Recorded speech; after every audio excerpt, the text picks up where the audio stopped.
Mes amis, merci à vous tous d'être présents. Toutes les présences ici me touchent profondément, ainsi que le conseil municipal, parce que vous le savez, et on y a pris l'habitude, pour certains d'entre nous, ça va être la 23e fois. On est toujours très touchés par le nombre important de personnes qui se déplacent pour cette cérémonie de vœux. Il n'y a pas de hiérarchie, ni dans ma tête, ni dans mon cœur, pour qui que ce soit dans cette salle, ceci étant, la commune de Latte aujourd'hui est honorée de la présence d'un certain nombre d'élus. Et je veux les citer. Le premier d'entre eux n'est autre que mon ami Kléber Mesquida, le président du département de l'Hérault, qui depuis 2 mois s'est transformé en Père Noël avec une barbe magnifique. Et je vous demande d'applaudir Kléber Mesquida.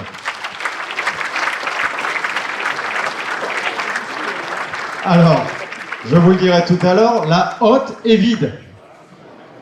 Mais quand même, c'est quand même plaisant d'être avec un bel homme, avec une aussi belle barbe. Et j'embrasse également mon ami Jackie, sa femme, à qui je suis très attaché, mais je ne sais pas où elle est, Jackie, je la vois pas. C'est vrai. Le deuxième, par ordre d'importance élective, c'est évidemment Michael Delafosse, notre président de la métropole de Montpellier, maire de la ville-centre, mon ami. Moi, je me situe entre les deux, au niveau générationnel et au niveau histoire politique. Mais je vais vous dire une chose, si on ajoute Christian Assaf, conseiller régional et représentant de mon ami Carole Delga, vous avez ici présent ce qu'on appelle un alignement de planètes. Latte, Montpellier, le département et la région, nous travaillons la main dans la main pour que votre confort de vie, pour que l'ensemble des réponses à vos attentes puissent être au mieux, au regard de nos finances qui sont de plus en plus compliquées à gérer, eh bien, satisfaits. Et puis, il y a mes amis, les maires de la métropole qui m'ont fait plaisir de venir. François Herriot, maire de Saint-Jean-de-Védas, notre voisin. Jean-Pierre Ricot, maire de Pérols. Joël Raymond, maire de Montaut. Et René Revol, qui est le maire de Grabel, mais qui, en plus de ça, est le président de la Régie des Eaux de Montpellier et fait un travail extraordinaire à la Régie des Eaux, aussi bien pour l'agrandissement et la modernisation de Maera que pour la politique sociale, puisque grâce à notre politique sociale de la Régie de l'eau, les 15 premiers mètres cubes sont offerts à tous les habitants et cela participe à la gestion sociale de nos ressources. Et depuis que la Régie officie sous la présidence de mon ami René Revol, eh bien, nous avons un programme de réhabilitation des canalisations qui n'a jamais été égalé par le passé. Alors, c'est très bien, sauf que vous n'arrêtez pas de râler parce qu'on ferme les routes pour refaire les réseaux. Mais on ne les ferme pas pour vous embêter, on les ferme pour refaire les réseaux. Voilà. Bon, j'ai terminé les présentations. Les personnes qui sont autour de moi, vous les connaissez tous, ce sont vos élus pour lesquels vous avez voté, qu'ils soient de la majorité ou de l'opposition. Et ils sont là, évidemment, pour m'accompagner dans cette cérémonie des vœux. Alors j'ai bien réfléchi depuis hier soir. Je me suis dit, imagine, tu vas avoir en face de toi des centaines de personnes qui sont déçues de ne pas avoir été invitées hier à Washington pour l'intronisation de Donald Trump. Mais quelque part, j'aurais tendance à vous dire que vous devriez en être ravis. Parce que vous avez une marge de progression encore. Pour l'instant, vous êtes invités qu'à mes vœux et à ceux du conseil municipal. Mais si, pour ceux qui se sont embarqués sur cette voie-là, vous devenez encore un peu plus facho et réactionnaire et délirant, vous serez invités un jour à l'intronisation de Trump. Et puis, même ceux qui gagnent beaucoup d'argent, si vous en gagnez encore beaucoup plus, eh bien vous serez également invités. Donc vous voyez, vous avez encore du chemin à faire. Évidemment, je traite ça par l'humour et ça m'inquiète. Ça m'inquiète. Mais comme tout à chacun, ce monde qui est en train de partir sur des chemins qu'on ne souhaitait plus revoir, nous inquiète tous, en particulier face à une Europe qui n'arrive pas à s'entendre et qui n'arrive pas à faire front uni par rapport à ces empires qui sont en train de repartir. Et il n'y a pas que les États-Unis. Il y a évidemment la Chine, il y a évidemment la Russie. L'année dernière, pour ceux qui étaient là, quand je suis descendu de l'estrade, la quasi-totalité, vous m'avez dit que tu nous as plombé à l'ambiance. Je ne sais pas si je reviens l'année prochaine. Au résultat des courses, vous êtes revenus. Peut-être pas pour mon discours, peut-être pour le buffet. Mais je vous espérais pour le discours. C'est vrai que l'année dernière, vous avez dit que 2024 allait être une année terrifiante. Terrifiante parce que on venait de vivre l'acte terroriste inqualifiable du Hamas. On avait le début de la réponse israélienne qui, pour le moins, ne donnait pas dans la mesure. Et puis, on avait Poutine qui s'obstinait, malgré toutes les revendications qu'on pouvait lui faire, à attaquer l'Ukraine. Et puis, on voyait que tout était en train de s'entraîner. Il n'y avait qu'une chose que je n'avais pas prévue. Une seule chose, c'était la dissolution de l'Assemblée nationale. Je pensais que la France pouvait être encore un havre de paix dans lequel on pouvait espérer qu'on ait un peu de stabilité dans ce monde qui était en train de partir dans tous les sens et dans tous les mauvais sens. Malheureusement, le président a eu cette idée-là. Je n'en ai toujours pas compris les raisons. Et le résultat de l'élection m'a époustouflé, parce que je pensais que le scrutin majoritaire nous mettait à l'abri de n'avoir aucune majorité, même relative, comme on a pu connaître. Et résultat de course, là, c'est carrément la cacophonie la plus totale. Je souhaite à toutes les bonnes volontés politiques nationales de s'unir pour essayer de nous remettre sur des rails d'un minimum de stabilité avant la prochaine élection présidentielle. Parce que si ce n'est pas le cas, eh bien les gens dont on vient de parler, les Trump, les présidents chinois, les présidents russes et les autres, vont se régaler. Ils vont se régaler. Et ils vont se régaler sur des vertus qui ne sont pas les nôtres. Quand je vois, revenons hier, ou cette nuit, à l'investiture de Trump, et que je vois qu'au premier rang, il y a les plus grandes fortunes de la tech, qu'au deuxième rang, il y a sa famille, et qu'il fallait bien les inviter, il met les politiques au troisième rang. C'est toute l'image qui est la sienne de comment doit fonctionner une société. C'est une dictature. La dictature du fric, la dictature du gain, la dictature de l'individualisme. Face à ça, on a le Parti communiste chinois qui ne s'embarrasse d'aucune retenue humanitaire pour essayer d'inonder de leurs produits nos marchés. Et que dire de Poutine? Je crois que je vous laisse tous analyser à qui nous avons affaire. Ce sont des empires, ce sont des dictatures. Et vous savez comment ça fonctionne, les dictatures? Ça conditionne, par l'enseignement, les peuples. Ça conditionne, par l'enseignement, les peuples.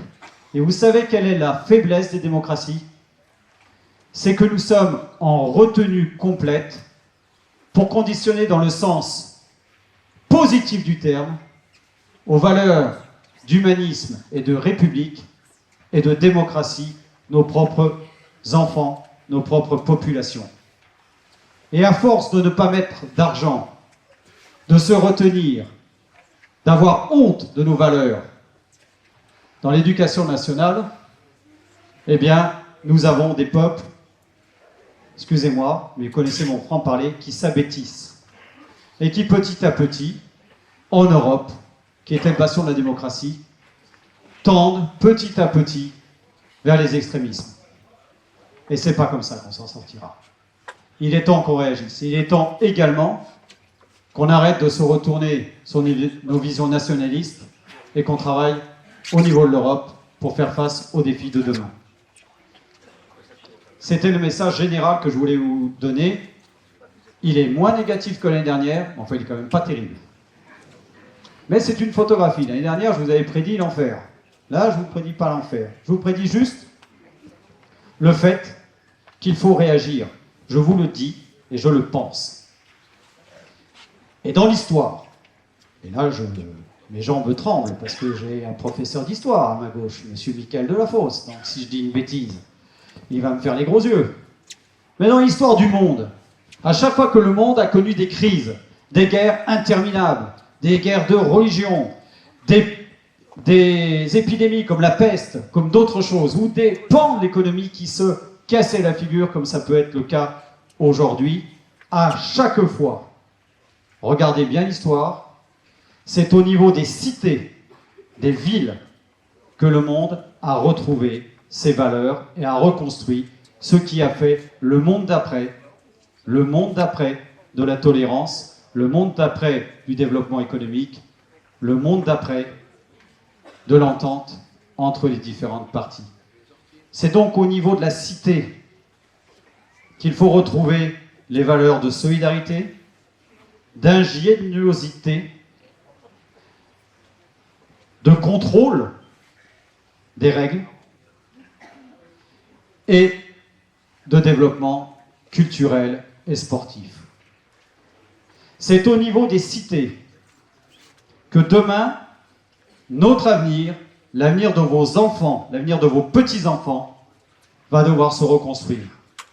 J'ai fait tout à l'heure une allusion à la dissolution, très honnête. Je ne vais pas vous faire voter à main levée, mais qui fait confiance à notre classe politique nationale pour nous relever? Et pourtant, elle était tellement en train de partir en déliquescence ces dernières années qu'ils n'ont rien trouvé de mieux que d'essayer de remettre sous tutelle les collectivités locales. Non seulement pour leur piquer du pognon, mais pour les mettre sous tutelle. Résultat des courses, ni la région ni le département nous relevons l'impôt maintenant. Nous ne sommes même plus maîtres de nos recettes. On nous a mis face à des transferts de compétences, c'est-à-dire des choses que la chose publique doit faire, je vais vous dire lesquelles, pour le département. On nous a mis en face de nouvelles compétences en nous disant à l'époque, et à chaque fois qu'on nous donnait des compétences, que ça soit aux villes, que ça soit aux régions, que ça soit aux collectivités locales, l'État nous disait « Vous inquiétez pas, on vous remboursera à l'euro près ce que ça vous coûte. » Résultat des courses. Sur les 5 dernières années, le département de l'Hérault n'a pas été remboursé à hauteur d'1,260 milliard sur l'aide aux personnes âgées, l'aide aux personnes handicapées et le RSA. Et nous avons dû le prendre sur le budget général. Résultat des courses, même en gérant de façon exceptionnelle ce département, et j'en envoie toute la responsabilité et le compliment à mon ami Kléber Mesquida, même en étant les meilleurs gestionnaires du monde, vous ne pouvez pas aller autre part que dans un mur. Et aujourd'hui, on rencontre une difficulté majeure, et pour la première fois, le département de l'Hérault, cette année, ne pourra pas donner de subventions aux associations et ne pourra pas donner de subventions aux communes. Et ça, c'est grave. Parce que ça veut dire que les communes ne pourront pas investir, ça veut dire que le bâtiment de travaux publics va être en difficulté, ça veut dire que nos espaces vont être en dégradation, etc., etc. Mais nous assurerons l'aide aux plus faibles. Nous assurerons, sous la conduite de Patricia, qui est vice-présidente au département de l'aide sociale, nous assurons l'aide aux personnes handicapées, aux personnes âgées et aux personnes qui sont en recherche d'emploi. Avec une politique de réinsertion qui est exceptionnelle en France. Exceptionnelle. Malgré la progression démographique qui est la nôtre du département, avec la politique de réinsertion économique du département, nous arrivons à maintenir une dépense de RSA équivalente d'année en année. Et ça, c'est aussi un travail des services du département. Quant à la métropole, elle est un peu plus autonome et surtout, elle bénéficie d'un développement démographique et d'une attractivité qui est due à la politique qu'on a lancée depuis des années, mais qu'a très bien relayé Michael Delafosse. Michael est arrivé en 2020, il est arrivé en plein milieu du Covid avec son équipe, jeune, toujours un peu moins jeune aujourd'hui, mais quand même un peu toujours jeune. Et ils ont repris une métropole qui malheureusement avait souffert de 6 années sous Sorel, et il a dû faire il le dit et il a raison, et je lui dis. 2 mandats en un. C'est-à-dire qu'il a fallu rattraper ce qui n'avait pas été fait par le passé et quand même partir sur de nouveaux investissements et sur de nouveaux paris. Et ces nouveaux paris, ces nouveaux investissements, ils ont été faits en particulier sur Latte, puisque sur Latte, on agrandit, on modernise Maera, et pour notre environnement, pour le Lèze, pour les étangs, et pour le confort des populations qui habitent autour de Maera, c'est quand même quelque chose d'assez exceptionnel.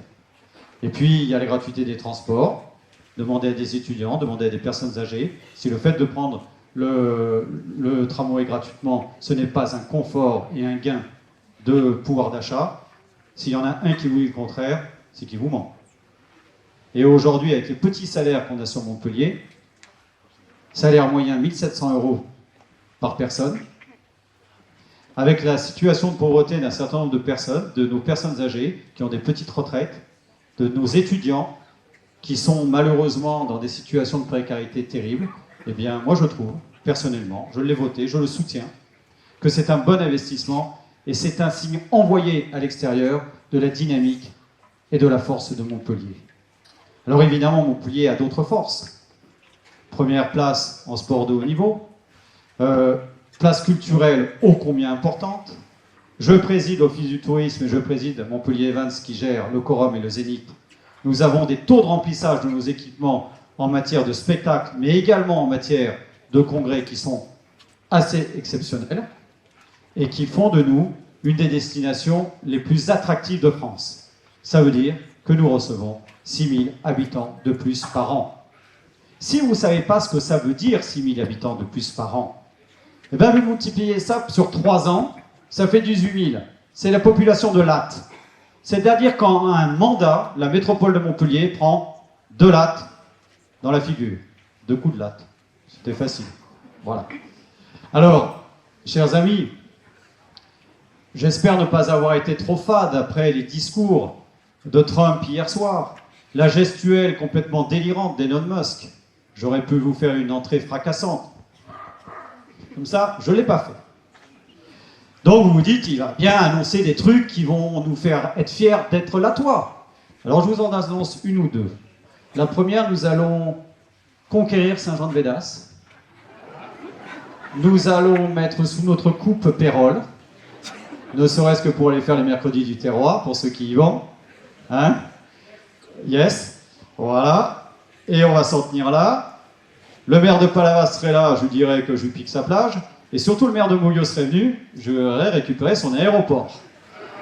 Voilà. Parce qu'il y en a marre de voir les gens de l'étang de l'Or, qui sont mes amis, nous manger la laine sur le dos, construire des entreprises et des habitations, et toute cette circulation arrive où?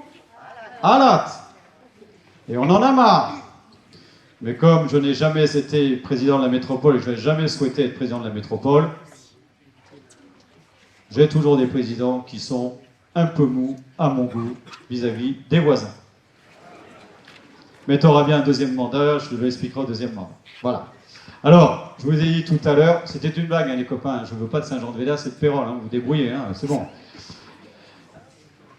Moi, je vais vous montrer pourquoi l'avenir est au niveau de les cités, que vous avez la chance, pour ceux qui sont Lattois ici, tout le monde n'est pas Lattois, je suis désolé, hein, tout le monde ne peut pas être parfait. Donc, moi, je vous invite à cultiver l'avenir. Et pourquoi on va cultiver l'avenir? On a fait le canal de Panama,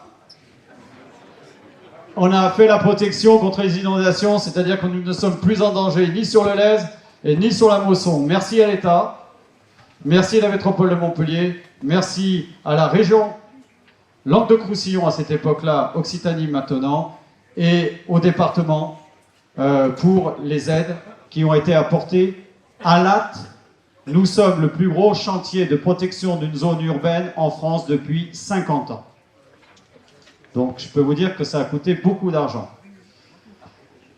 Ensuite, Maera. J'en ai parlé tout à l'heure. Maera, c'était l'ancienne CRRED. On a fait un premier volant de travaux dans les années 2000 pour eh bien, respecter notre environnement et traiter mieux les eaux usées de tout le monde, et surtout de Latte, puisque à cette époque-là, les eaux usées de Latte été traité en direct dans l'étang du Méjean et sur l'espace naturel du Méjean que vous connaissez. Et depuis 2 ans, on a fait une deuxième phase de travaux. Et cette deuxième phase de travaux va nous donner plus de capacité de traitement, va retirer toutes les odeurs dont les gens de la CRS de Port-Royal souffrent régulièrement. Et on va avoir quelque chose de très performant qui va nous permettre de voir l'avenir avec beaucoup plus de sérénité quant au traitement des eaux usées.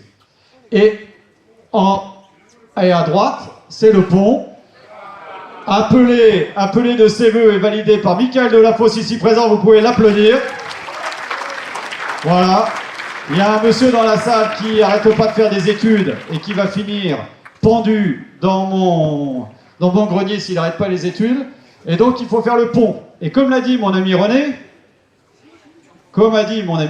on va faire passer les tuyaux sous le pont, ça vous coûtera moins cher que de le faire passer sous le Lèze. Donc il y aura un pont, il y aura le contournement nord de Latte, il arrive. Soyez patients. Moi je commence à perdre patience, mais bon.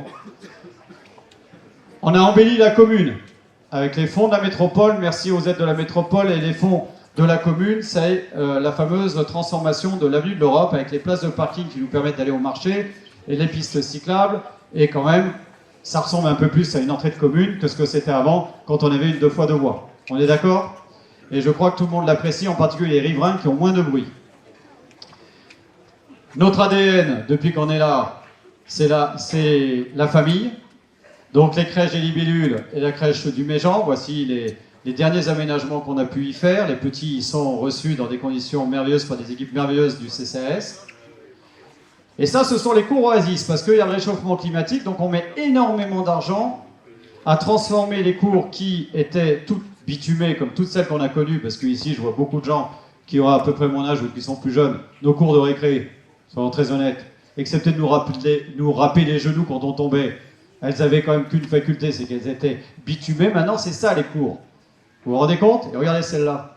Elles sont magnifiques. Hein, donc, on traite l'aspect hydraulique, on traite l'aspect fraîcheur, parce qu'on plante énormément d'arbres pour que les petits aient des îlots de fraîcheur. Et évidemment, quitte à faire tout ça, on le fait, on essaie de faire du beau et de l'attractif pour les enfants. J'aurais pu mettre le centre aéré, mais j'ai préféré mettre Madiba Camp. Madiba Camp, c'est en plein milieu de l'espace naturel du Méjean. Ceux qui n'ont pas d'enfants, vous ne savez pas ce que c'est. C'est un camp de toile, et c'est là où les enfants du centre aéré vont dès qu'il fait beau. Et même, ils y passent des nuits à regarder les étoiles, à faire des feux de camp, à se prendre pour des Indiens. Et c'est en plein milieu de l'espace naturel. On a fait une clairière protégée. Et on croise les doigts. Il n'y a qu'une fois qu'une bande de voyous y sont allés et nous ont tout détruit. Au mépris du plaisir des enfants, j'ai vu des enfants pleurer. Parce qu'on leur avait détruit leur paradis. Et ça, c'est un paradis qu'on peut leur offrir à Latte parce que, évidemment, on travaille énormément sur nos espaces naturels. 73% de la commune, c'est un espace naturel protégé ou agricole. Et on y apporte une attention toute particulière. En particulier, quand des gens, quelles que soient leurs origines ou quelle que soit leur communauté, se permettent d'acheter des terrains et veulent y construire des lotissements. On a mis 3 ans, mais on l'a détruit. Merci, monsieur le préfet. Merci, le directeur de la direction des finances publiques. Et merci à notre élu. Elle est là.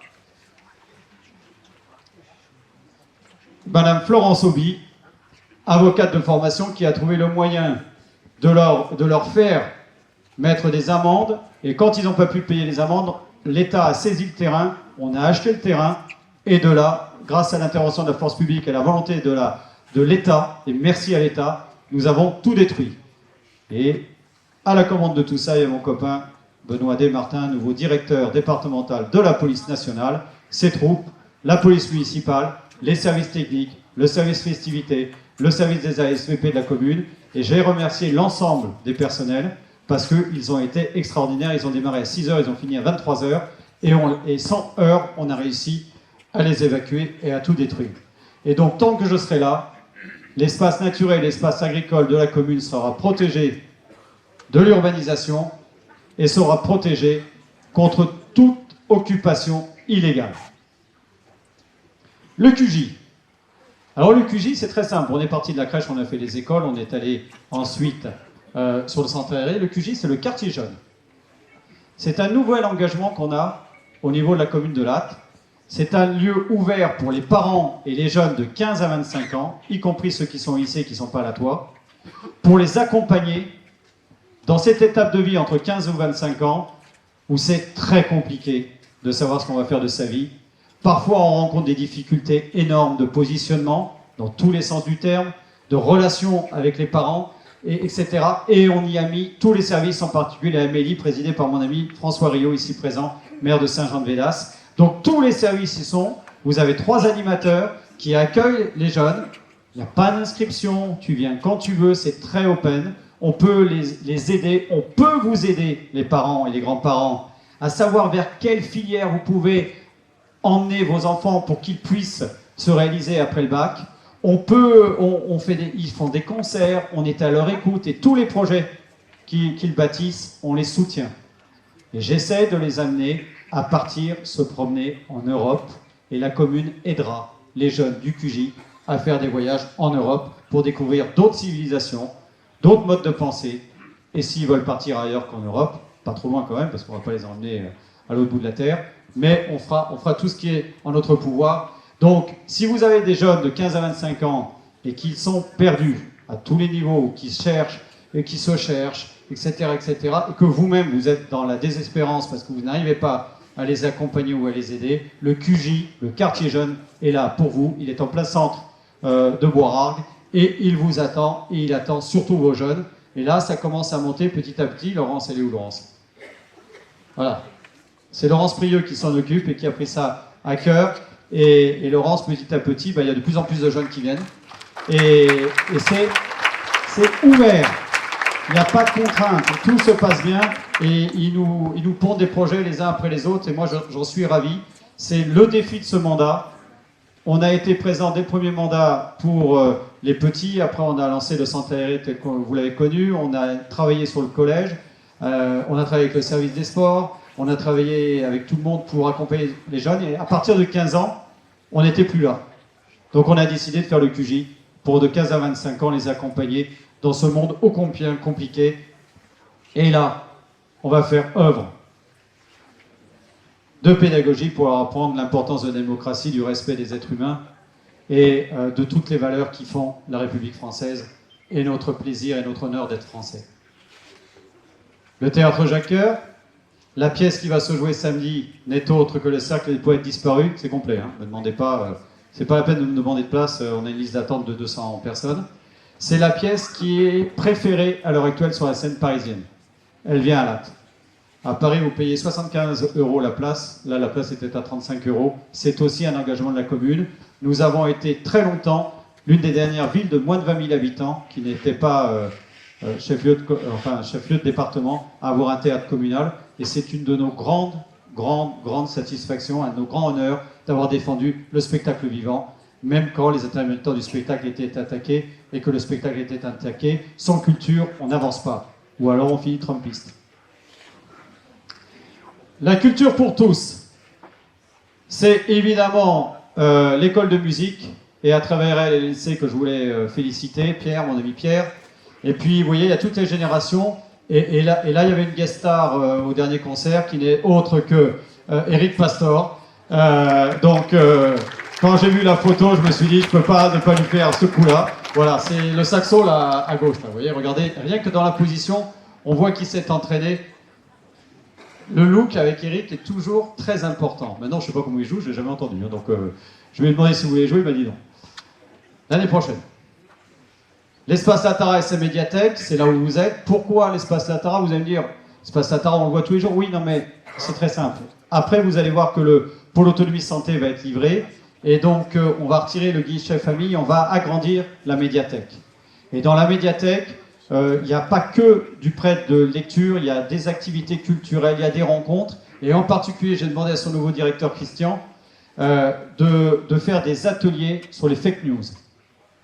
Et je sais que c'est très important, mon ami Jean-Pierre Ricot l'a dit aussi au niveau de ses vœux il y a 3-4 jours.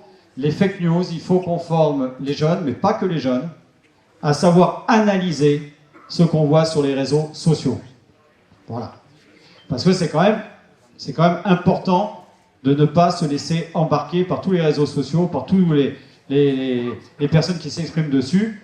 Il faut avoir l'esprit critique. C'est la base de la liberté en démocratie. Et donc on va travailler sur ça, et puis il y aura des espaces de rencontres, des espaces de jeux, parce que vous avez vu qu'on a créé un festival de jeux ici, avec beaucoup de créateurs de jeux de société qui sont sur Montpellier, qui cherchaient à être reconnus en la matière. On est une place forte de la création de jeux de société à Montpellier, je ne l'avais pas, on l'a fait, et Christian est lui-même créateur de jeux, et c'est très important. On a créé un festival qui s'appelle le JAL, et qui fonctionne très très bien, et qui réunit toutes les générations. Musée archéologique Henri Prade, le site de l'Atara, comment ne pas en parler, c'est quand même l'essence même de notre territoire. Et je voulais dire que sous la conduite de Michael Delafosse, la métropole de Montpellier, après avoir acquis sous Georges Frêche la ferme Gras qui est à côté, va mettre 8 millions de travaux pour agrandir le musée Henri Prade. Et je voudrais remercier l'ensemble des élus de la métropole qui ont voté ce budget, parce que ça va nous permettre d'avoir une offre archéologique à la hauteur de la réputation de notre site qui est mondialement connu. Voilà. Je m'arrête là parce que sinon... Alors, je l'ai mis, le Festival Enjoy, c'est deux jeunes qui sont venus nous voir et qui, avec plein de copains à eux, qui nous ont dit on veut monter un festival de musique moderne. Et on l'a fait dans le parc de Morin avec l'accord de mon ami Marcel Acquaviva, le maire adjoint de Morin et l'ensemble des Morinois. On est parti en se disant comment ça va se passer. 4000 gamins qui viennent écouter de la musique techno et autres, parce que je ne connais pas tous les noms. Ça s'est passé merveilleusement bien. C'est une association de jeunes qui l'a organisé. On a eu 4000 personnes, il n'y a pas eu un accro. Les policiers municipaux m'ont dit, quand les jeunes partaient, ils nous remerciaient d'avoir organisé ça, ils nous remerciaient d'avoir gardé les voitures. Et ça s'est passé comme dans un rêve. L'année prochaine, on vise plus haut, parce qu'ils ont réussi à tirer une rentabilité. On réitère, parce qu'ils la réorganisent, on leur reprête le parc de Morin, et on vise à beaucoup plus de clientèle, parce que j'ai dans le creux de mon oreille, mais j'ai pas le droit de vous le dire, il y a quelques DJ que vous connaissez de taille internationale qui vont venir mixer à Morin et à Latte. Permettez-moi, quand je parle de ce festival, d'envoyer, parce que je sais qu'ils sont dans la salle, un salut amical et à mes amis qui géraient Palmarosa. J'espère qu'ils trouveront les moyens de continuer, parce que c'était un festival extraordinaire, et j'espère de tout cœur que des investisseurs vont venir les aider, parce qu'au niveau de la métropole, Palmarosa, c'était quand même exceptionnel. Mais on n'en oublie pas les traditions. Évidemment, on n'est pas Pérol. On n'est pas Pérol. Alors, à Pérol, c'est mieux. À Pérol, les arénas sont plus grandes. À Pérol, le maire, il aime les taureaux, etc., etc. Oui, mais à Pérol, il n'a pas la manade, Robert. Il joue le mariole à Pérol. Il roule des mécaniques. Mais il n'a pas la manade, Robert, à Pérol. Il m'a envoyé... Parce que tout à l'heure, je blaguais en vous disant que j'allais conquérir Pérol. Mais il m'a envoyé quand même une offre d'achat pour 65 hectares à Latte, un jour, pour récupérer la manade Robert. Monsieur, et je lui dis, il n'y a aucun problème, aucun. Quand j'ai envoyé le prix, il ne m'a pas rappelé. Les traditions, les jeudis festifs, on n'a pas les mercredis du terroir, qui sont une opération exceptionnelle. Et je remercie mes amis de Pérol de l'organiser et de nous permettre de nous retrouver les mercredis dans une ambiance fort conviviale et festif. Mais nous, on a créé les jeudis festifs, sous la conduite de Marcel Acquaviva. Tu lèves la main, que tout le monde sache qui t'es. Voilà, hop. Corse et Morinois. Et c'est une manifestation familiale.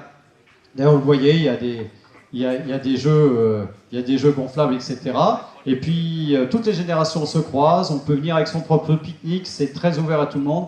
Et c'est quelque chose, si vous ne l'avez jamais fait, faites les jeudis festifs en juillet à Morin. Vous allez vous régaler. Et quand la nuit tombe, que les enfants sont partis, la fête vaut bien les mercredis du terroir. Le sport, j'aurais pu vous lister tous les sports, mais je voulais vous dire qu'à Latte, on a une marque de fabrique, on soutient le sport féminin. On soutient le sport féminin parce que c'est notre ADN. Ça ne veut pas dire qu'on ne fait pas attention à nos garçons. On a des garçons très talentueux dans tous leurs sports, mais le sport féminin, tous les sports qu'on a sur Latte sont praticables par les filles. Et ça, c'est important, et on y tient. Et tous les clubs ont joué le jeu, et je les en remercie, et obtiennent des résultats qui sont très bon, sous la conduite de Christine. Elle est là, Christine Jante, voilà, qui est très attachée. Toi, montre-moi. Christine Jante, notre adjointe au sport, et qui porte une attention particulière.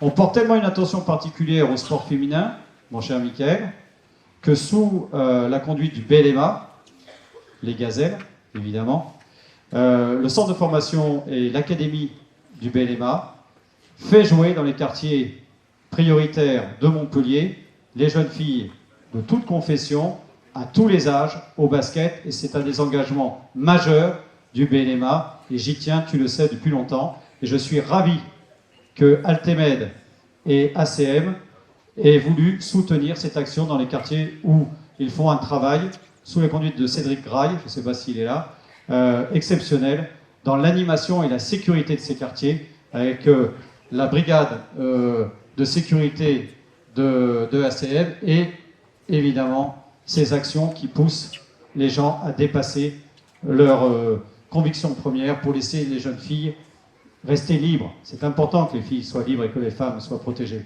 C'est important. Et il faut qu'elles aient des championnes. Et ces championnes, elles sont là-bas. Ça s'appelle l'équipe du BLMA. Les filles, levez les mains parce que vous n'êtes pas assez grandes. Élodie, lève la main.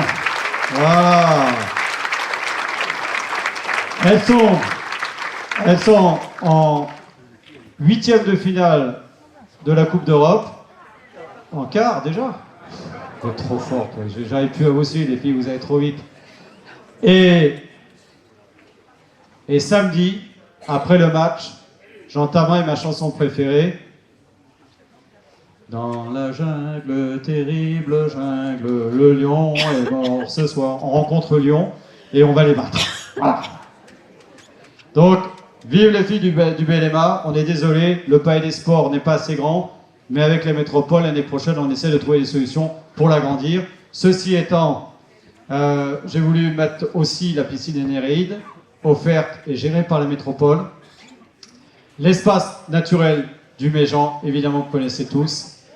Et la promesse qu'on vous avait faite, que le Palais des Sports se transforme en Palais des Rencontres.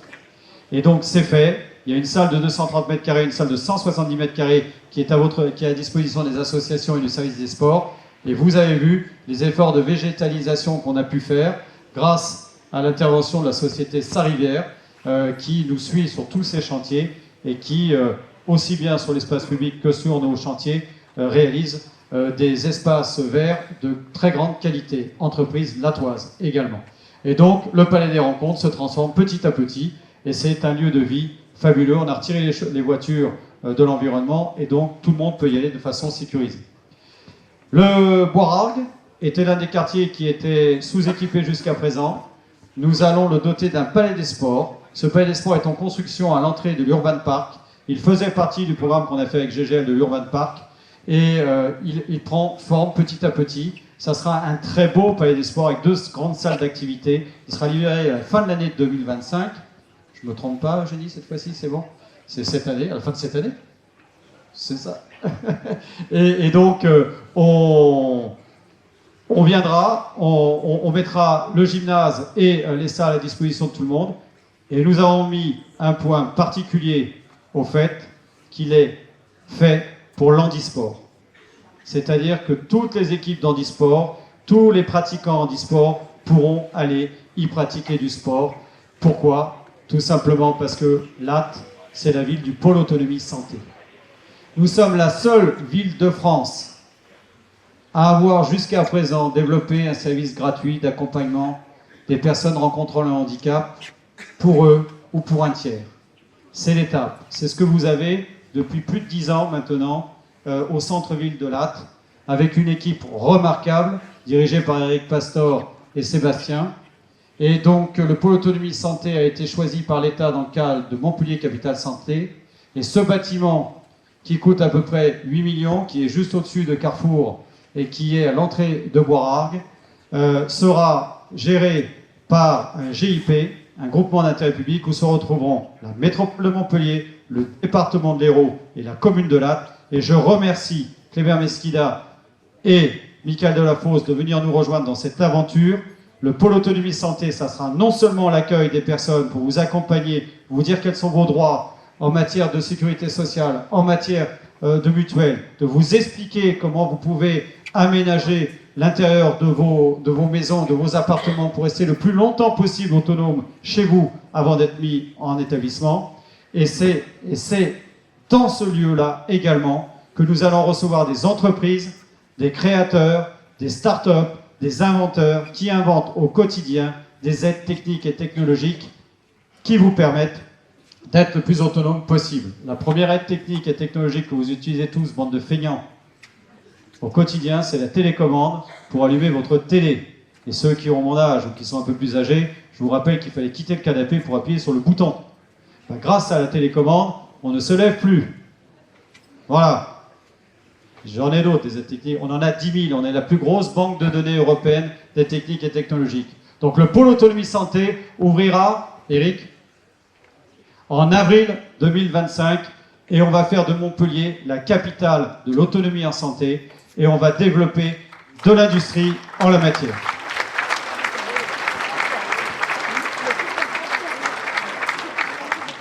Cadeau de la commune de Latte. Mon copain René Revol se rappelle toujours de ces vœux où je disais cadeau surtout. Nouveau cadeau de la commune de Latte à la métropole de Montpellier. Voilà l'une des réalisations phares du premier mandat de Michael sur Med-Vallée. Et j'en suis ravi. Je l'offre à l'ensemble de métropole, à l'ensemble des habitants du département de l'Hérault. C'est une des chances que vous avez d'être ici. Et puis tout ça se trouvera dans l'îlot des Platanes. Très beau programme, dont certains ont peur, mais qui a été décidé par mon ami Bernard Rechen, et qui va embellir l'entrée de Boishargues, et qui, en son sein, c'est le bâtiment le plus bas, en bas, va accueillir le pôle autonomie. C'est un parc. C'est un terrain qui était à 85% imperméabilisé, qui ne sera plus qu'imperméabilisé à 52%, donc en terre pleine. Donc on respecte la nature et on respecte la demande des gens de pouvoir se loger et dans du beau. Et à travers ce programme, il est prévu un cheminement piéton qui permettra aux Boisharguais, dont je suis, d'aller à la station de tram sans croiser la circulation. Et ça, quand même, pour les enfants qui vont au collège, c'est un plus, et pour toutes les personnes qui veulent venir à la centre ou prendre le tram pour aller sur Montpellier ou à la plage. Et puis, les Hauts de Latte, mon ami François Fontès, qui est l'inventeur des Hauts de Latte, qui est ici, grand architecte international, m'a mis à disposition ces deux visions. Les Hauts de Latte démarrent, les promoteurs sont en train de déposer les permis de construire, et là encore, place à la nature, place à l'art de vivre, et place à la beauté, parce qu'à Latte, on cultivera l'avenir dans la beauté. Je vous souhaite à vous tous une bonne année 2025, à vous, à vos proches, santé, réussite, et ressaisissons-nous collectivement. Croyez dans la cité, croyez dans vos voisins, croyez dans vos familles, croyez dans l'engagement public et croyez en vos élus. Merci à vous tous.